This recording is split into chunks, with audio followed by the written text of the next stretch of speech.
Hello and welcome to another episode of the Mindful Toolbox. My name is Sarah Lynn. I'm the head tutor and founder of Bettering Youth, an academic tutoring company that blends in emotional well-being coaching. And today I wanted to chat to you about a conversation that I had with a student that really encouraged me to reflect upon how I'm dealing with difficult conversations. So today is all about supporting your child during times of uncertainty. Let's hop right in by looking at what we're going to talk about today. We're going to start with child development, head into chaos, then talk about our natural instinct to want to protect. I'm going to share with you the actual conversation that we had. We're going to talk about what went well, and then the format that I think was really helpful that I believe will be super powerful for you to magpie, to take and adapt so you can support your child through times of uncertainty. Child development. Now, this is a time that is no stranger to chaos, right? We have the exam and academic pressures. There's the social media and navigating the external world, peer groups, discovering autonomy and the responsibility that comes with it. And then there are the world events like the Ukraine crisis and the coronavirus and the Freedom Convoy and the Black Lives Matter. There's all of these external events that add an extra layer to what our children are already going through. So as carers and mentors and educators, we have this natural instinct to want to protect, right? However, we need to remember that chaos is good. Chaos is actually a time when our children are learning how to navigate difficult situations. They're becoming more autonomous and being able to stand up for themselves, create their own boundaries, and become independent. That doesn't mean, though, that it's easy for us as educators, mentors, and carers to watch on the sidelines as our children struggle and grapple with this. But we need to remember that it's actually not our job to stop them from feeling pain, but rather our job is to be there to support them as they go through it. Now, this is a really important reminder that I personally needed to be reminded of, because after the conversation that I'm going to be sharing with you happened, I felt as though I'd really let my student down. Like I said, I don't use this conversation as a, look at this model answer. I think I did it so well, you should copy it. More so as a learning opportunity, a conversation piece. What went well and what could we adapt and improve upon? So my thinking and reflection post-conversation had me feeling like I didn't stop the pain. And that actually isn't the goal of the conversation. The goal is to support the child, to facilitate a conversation so they can navigate through it a little bit easier. When I was talking about this conversation with my mentor, she shared two things with me, and I'm going to share them with you because I think it's important that you hear them too. The first thing that she shared is that the fact that we are able to go into these difficult moments and hold space for the children around us is so courageous, because not everyone has that ability or that want to be able to support their child in this way, or their partners or anyone who's going through chaos. It's difficult sometimes to hold space for those that we care about. And so she reminded me that it's actually not what I say, but rather the feeling that the child leaves with. It's not about what I say, but rather how the child feels. And that connects in so well with this quote. It's not about stopping the pain for them, right? We can't stop and shield them from everything. It's more so about how we can help them find their feet again. So let's jump in to the conversation. Is this the start of World War III? I'm not going to lie, this question rocked me I wasn't ready for it. It was a year 7 math class. We were doing algebra, and this question came right out of left field. And immediately, my brain started going into panic mode. It started to make my heart rate increase. My face felt a little flushed and hot, and my thoughts were spinning around my head so quickly. And the loudest thought was, what you say matters. Say the right thing. What you say matters. Say the right thing. And so I was really fortunate because I've had a lot of experience coaching and mentoring youth that I can pull from, but not everybody has that. So this is where I'm hoping that this can be a learning opportunity for both of us. I started with a return question. I volleyed the question back.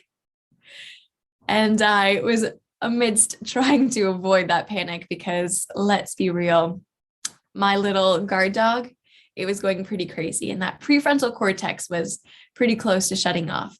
But I responded with a question. I said, what do you mean World War III? Like, are we going to be sent away on trains from our parents and our homes to escape bombs? You mean like what you were learning about when reading Goodnight, Mr. Tom? Yes, exactly. I can understand why your brain is wondering if you'll be sent away from your family. You read about it happening in World War II. It does sound intimidating, doesn't it? But I believe that to be highly unlikely. There are many other factors that are stopping the war from coming to our doorstep. Have you spoken to mom or dad about this yet? No. Do you feel comfortable talking to them about it? Yes, but I feel a bit better now. What about the kids in Ukraine who are being sent away from their home? I asked, what do you think we could do to help support them? His response, could we send them some materials or letters to let them know that we're thinking of them? I think that's a great idea. There are a few charities that are accepting donations, and I believe some children would really value a letter, even if it's done by Google Translate. And that was our conversation. So I'm just going to keep this up here for a moment. Allow yourself to read through it again and see if you can identify some of the skills that I used to navigate this conversation.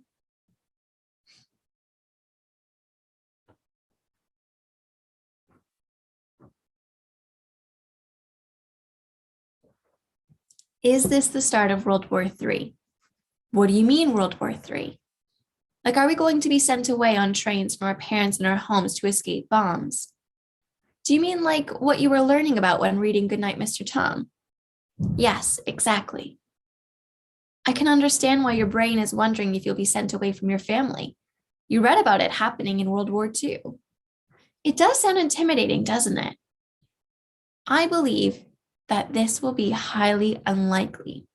There are many factors that are stopping the war from coming to our doorstep. Have you spoken to your mom or dad about this yet? No. Do you feel comfortable talking to them about it? Yes, but I feel a bit better now. What about the kids in Ukraine who are being sent away from their home? Well, what do you think that we could do to support them? Could we send them some materials or letters to let them know we're thinking of them? I think that's a great idea. There are a few charities that are accepting donations, and I believe some children would really value a letter, even if it's done by Google Translate. Now, I've had a couple of conversation pieces or skills be presented to me in the chat box. So I'm just going to highlight a couple of them. There are a lot of questions. Absolutely. If I annotate the screen here, we can see that there are question marks in just about every line, especially at the beginning. So questioning is definitely a key skill that we could use to navigate conversations. The next thing that I have here is that I assessed their feelings. Good. Give me a little bit more about that. What do you mean I assessed their feelings?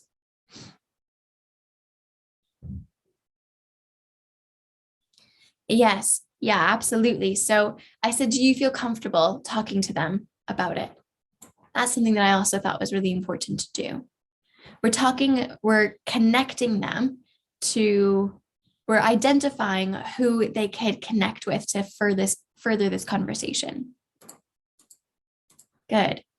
Now, some of these skills I'm going to be sharing with you are actually pulled from my experience in supporting children academically, but more so supporting them through our well-being program. Bettering Youth offers a well-being program that is designed bespoke for a child. We have a couple of elements that we keep the same in all of our programs, like teaching about neurobiology. However, it's really always geared to what the child needs. And in this case, I was pulling from some of the skills that I would normally use to create a sense of calm and reduce anxiety. So let's look at the skills one by one. I started with a question, which was noted by yourselves. I said, what do you mean World War III? And then I clarified again. Do you mean like what you were learning about when reading Goodnight, Mr. Tom? The reason why questioning is so important is because it allows the child or the speaker to share more about what they're feeling, more about what they mean. If we would have just started with me responding to, is this the start of World War III? I could have done one of two things. I could have instinctively launched into all of my own worries and my own fears and presented that to the person that came to me for support. Or I could have said, no, and just shut down what is a really vulnerable conversation start. So questioning allows us to avoid both of those situations and encourage the speaker to share more information with us. So that way there we can really understand the support that they're truly looking for. The second thing that I think was really powerful is that I acknowledged. I understood where they were coming from. I said, I can understand why your brain is thinking this way. It's because of this. I acknowledge that. And I think when we acknowledge someone's worries, we're allowing them to feel normal instead of them feeling silly or crazy for thinking something. And we're validating that it was okay for them to have that thought. We're building trust. We're allowing a vulnerable conversation to go a little bit deeper. That follows on with consoling or showing compassion. I followed up my acknowledgement and my validation by saying, wow, you're right. Like that does sound really scary. But then I also shared with them why I think it might be unlikely. And I could very well have gone into the many different aspects that are stopping the war from coming to the UK at the moment, but I didn't think it was my place. So instead, I just gave them a Cliff's Notes version, an opportunity for them to go and explore that further or to talk to someone else.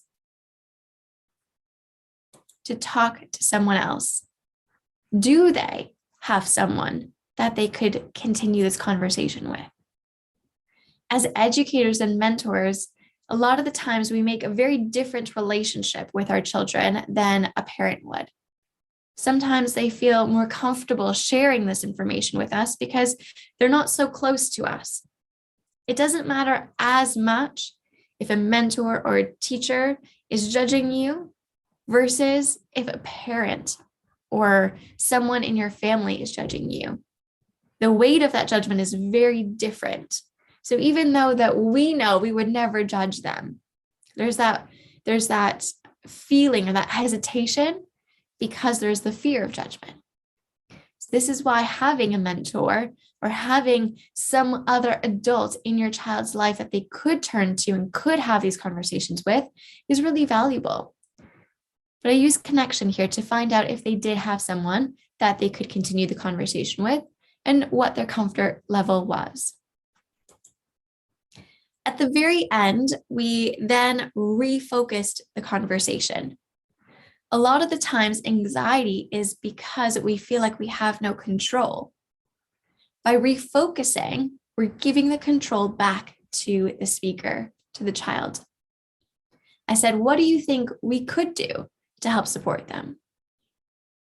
So instead of feeling like he was in this dichotomy where he's watching a war unfold online, and yet his life isn't really all that different, there's a really big struggle happening right now in a lot of people's minds, but especially in our youth. And so if we can give them ways that they could feel empowered to take charge of their situation and make a little bit of an impact, a positive impact, that goes a long way. And I think his suggestion was fantastic. So, as we know, child development is definitely a time of chaos and uncertainty, and there's a lot of different factors. My hope is that if we're able to pull out some of these key skills that encourage a vulnerable conversation, our children are going to grow into more empathetic and courageous individuals who understand not only their feelings more, but they have the communication skills to understand others better as well. Okay, so here are the 5 different tools that I used inside this conversation. Now, remember that these skills are not the end all be all. I'm not saying that this is the format or even the way that you should approach an uncertain conversation.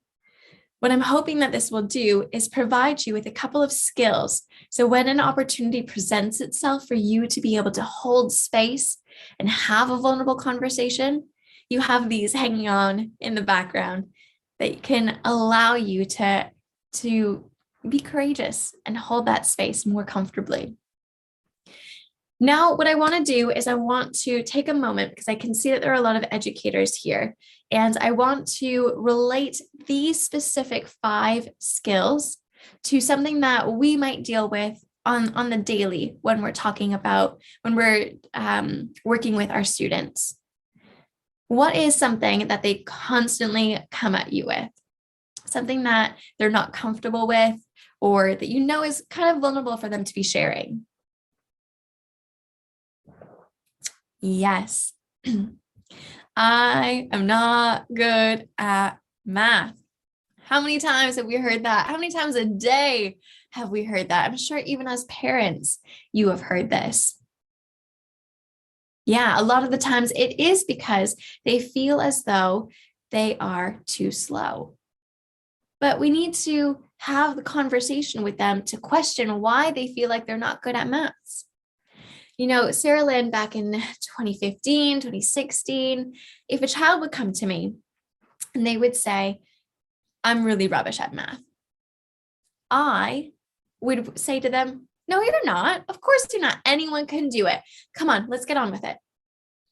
And what I didn't realize then was that I was actually stopping a conversation for discovery. I never then knew what actually that child felt like they were not good at, because I didn't take the time to question and understand. Instead, I saw that they were in pain. I saw that they were struggling. And I was saying, hey, I can help you, follow me. That's not always helpful.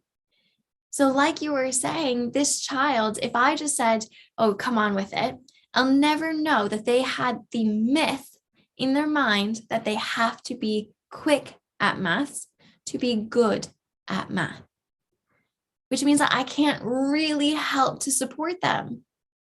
So by questioning, we're ensuring that we are there for our students. So we can acknowledge that they're not crazy in thinking this.